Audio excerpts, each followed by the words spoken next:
Hello dear students, कैसे हैं आप। तो हम कंटिन्यू कर रहे हैं class 10th science chapter 8 how do organism reproduce.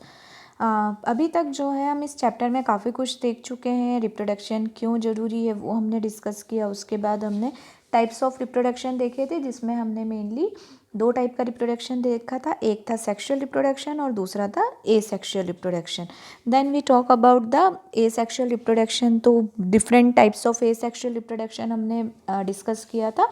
फिर हमने sexual reproduction in plants start किया था, और हमने जो लास्ट वीडियो था हमने उसमें प्लांट्स का जो मेन रिप्रोडक्टिव पार्ट है जो कि है फ्लावर, उसके पार्ट्स के बारे में डिस्कस कर रहे थे। अगर आपने हमारे प्रीवियस वीडियो नहीं देखे हैं तो आप हमारे चैनल ब्रजेश बागड़ी पे जाके वो वीडियोस देख सकते हैं।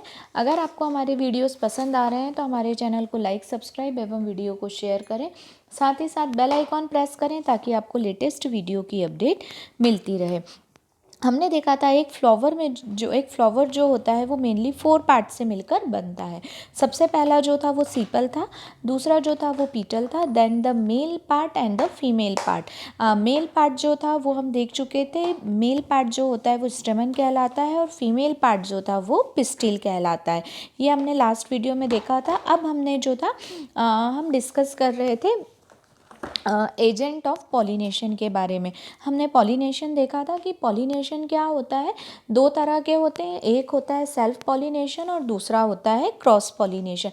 तो सेल्फ पॉलिनेशन में क्या होता है, जब सेल्फ मतलब एक ही फ्लावर का स्टेमन जो है वो उसके फीमेल पार्ट पे जाके स्टिक होता है ना, मतलब पिस्टिल पे जाके। ये स्टेमन यदि इस पिस्टिल पे जाके सेम फ्लावर में ही पॉलिनेट करेगा तो वो जो होता है वो सेल्फ पॉलिनेशन होता है। बट क्रॉस में क्या होता है, किसी सेम स्पीशीज़ का या तो दूसरा कोई फ्लावर या दूसरे प्लांट से, मतलब स्पीशीज सेम होनी चाहिए, तो उसका कोई जो पॉलन ग्रेन है अगर वो पिस्टिल पे आता है तो वो जो होता है वो क्रॉस पॉलिनेशन कहलाता है।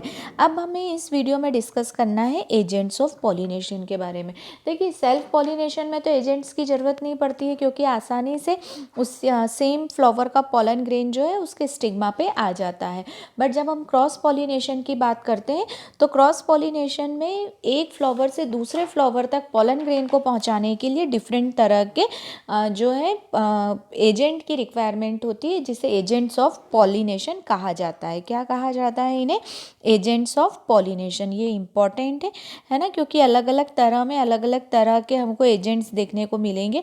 तो एजेंट्स ऑफ यदि हम पॉलिनेशन की बात करें तो मेनली 3 एजेंट्स हैं: वाटर, विंड, देन एनिमल।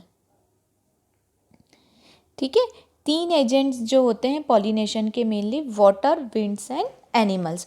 अब देखिए, वाटर क्या होगा, ये मेनली जो होगा एक्वेटिक प्लांट्स के लिए होता है, या ऐसे प्लांट्स के लिए होता है जो साइड ऑफ रिवर, लेक्स या पॉन्ड्स के इस तरह से, मतलब जो उनके आसपास हो। तो यहाँ पे जो होगा पॉलन ग्रेन्स जो होगा वो किसके थ्रू जाएगा? वाटर्स के थ्रू जाता है। अब यदि हम इनकी बात करें तो ये क्या होने चाहिए? साइज़ में हल्के होने चाहिए ताकि आसानी से फ्लोट कर सकें। इनके नंबर्स जो हों वो ज़्यादा होने चाहिए, क्योंकि वाटर्स के through loss of pollen grains भी होगा। ठीक है ना। तो इस तरह से यहाँ पर जो है मतलब इनके नंबर्स ज़्यादा होते हैं और ये वाटर के थ्रू एक जगह से दूसरी जगह तक आसानी से जा सकते हैं। ठीक है। फिर अगर हम बात करें दूसरे तरह का तो दूसरा है विंड। विंड के बारे में यदि हम देखें, इसी तरह हम विंड पॉलिनेशन की बात करें तो विंड पॉलिनेशन जो होता है, मेनली ये जो होते हैं ये साइज़ में स्मॉल होते हैं, लाइट वेट होते हैं, और ये हवा के थ्रू एक जगह से दूसरी जगह तक जाते हैं।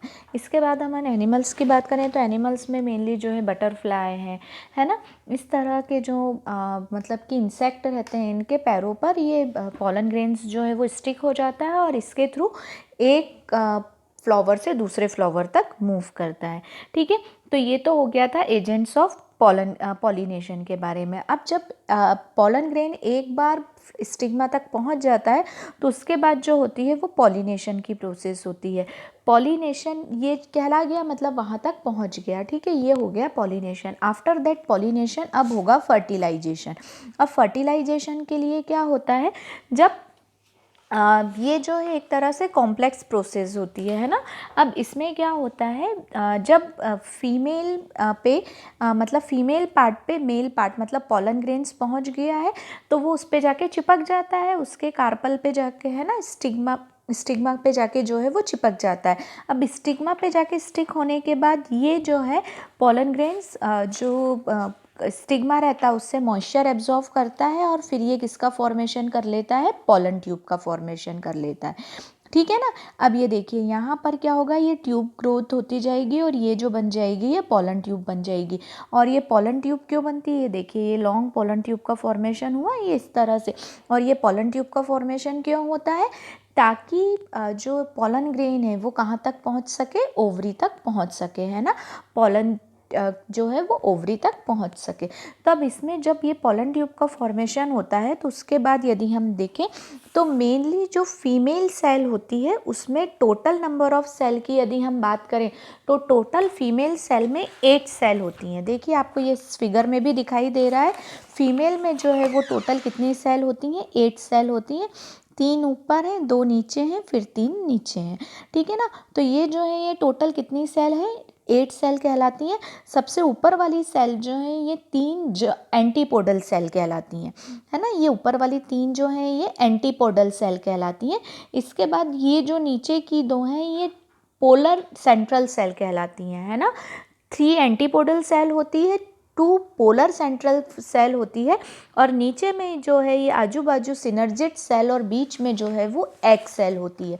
तो आपने जब ये पॉलन ट्यूब नीचे आ जाएगी तो इस पॉलन जो है आके ये इस एग सेल को फर्टिलाइज करता है और जब पॉलन और एग सेल आपस में फ्यूज़ हो जाती हैं तो वो जो प्रोसेस है वो क्या कहलाती है, फर्टिलाइजेशन की। मतलब पॉलन जो है मतलब मेल पार्ट जो आके इस एग सेल को फर्टिलाइज कर देता है वो फर्टिलाइजेशन कहलाता है और बाकी की सेल्स जो हैं इसे न्यूट्रिएंट्स देने का काम करती हैं। ठीक है। तो मतलब कि जॉइनिंग या fusion of male and female gametes is known as the fertilisation. यहाँ पे मेल गैमेट्स के साथ ये फीमेल गैमेट्स आपस में ज्वाइन हो गया और एम्ब्रायो को फॉर्मेशन हो गया और ये प्रोसेस क्या कहलाती है, फर्टिलाइजेशन कहलाती है। ठीक है। तो आज हम यहीं मतलब अपना वीडियो जो है वो क्लोज कर रहे हैं। आपको उम्मीद है ये समझ में आया होगा। इसके बाद जो मैं आपको डबल फर्टिलाइजेशन मेथड समझाऊंगी कि डबल फर्टिलाइजेशन क्या होता है और पोस्ट फर्टिलाइजेशन इवेंट पढ़ेंगे हम कि आफ्टर द फर्टिलाइजेशन क्या होता है फ्लावर में। ठीक है। आपको यदि इसमें कोई भी डाउट कोई भी प्रॉब्लम है तो आप मुझसे पूछ सकते हैं। Keep study keep watching. Thank you so much.